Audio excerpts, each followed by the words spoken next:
Welcome back. Can you believe next Friday kicks off the 2020 high school football season? 32 games are on the schedule, including Lorena, who now plays in Class 3A, taking on Franklin, who drops down to 3A Division II. Last season, the Lions went 7-4 overall, 4-2 in district play, making it to the Class 3A Division I area round. This year, Franklin has picked to win District 13 3A Division II. They return a solid 1-2 punch on offense with quarterback Marcus Wade, who earned second-team All-District honors, and Seth Spiller, who ran for 821 yards at fullback and also racked up 87 tackles as a linebacker. Spiller says he's excited on what Franklin can do in 3A Division II. I like the challenge of a D1, but going down to a D2, I feel like we should be a whole lot better. I feel like we should come out and really show teams what we're made of. So we did lose a little bit of beef last year, little guys, but we got some freshmen coming up that are really good, big, strong, and we're ready to go. Last season, Baylor's defensive line was outstanding, led by NFL draft picks James Lynch and Bravion Roy.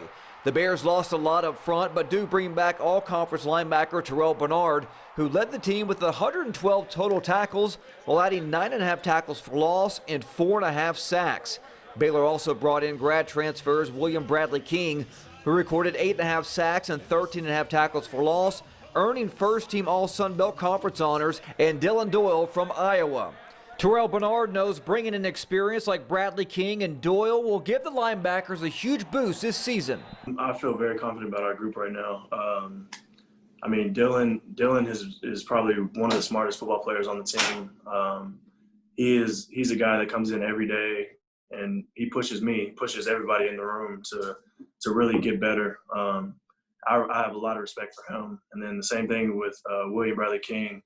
He is a very, very talented guy. Just from seeing, a couple weeks worth of practice, I can tell that he's gonna be a guy. Cowboys running back Zeke Elliott has felt that he's been unfairly criticized as his numbers took a slight dip from 2018. Elliott said Monday that he spent extra time in the offseason working on his pass-catching ability and said that he wants to make himself more involved out of the backfield in the Cowboys' passing game. He ran for 1,357 yards and 12 touchdowns last season, so improving his output in the passing game could push him toward 2,000 all-purpose yards for the second time in his NFL career and silence some doubters at the same time. Well, I think the most important thing is I love the way he thinks, and I think you want Zeke to feel the same way, because at the end of the day, it's about ball distribution. I mean, that's always an emphasis. The ability to get the football spread around, because we're going to need all of our perimeter players when it comes to touches. So that's really where my focus is. Really, the way the games play out and the performance and the execution of the players usually takes care of that. The UIL has updated its new set of guidelines for the upcoming high school basketball season. All invitational tournaments have been eliminated.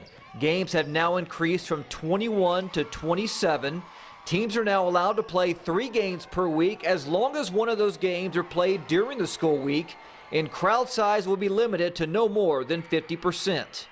The Houston Rockets caught fire from behind the arc, knocking down 23 pointers in a 15-point win over Oklahoma City in Game 1. Game 2 was almost a mirror image. Houston drained 19 threes as 7 players scored in double figures. Rockets take a 2-0 series lead by taking down Oklahoma City 111-98. James Harden led the way with 21 points. Game 3 is set for Saturday afternoon at 5 o'clock.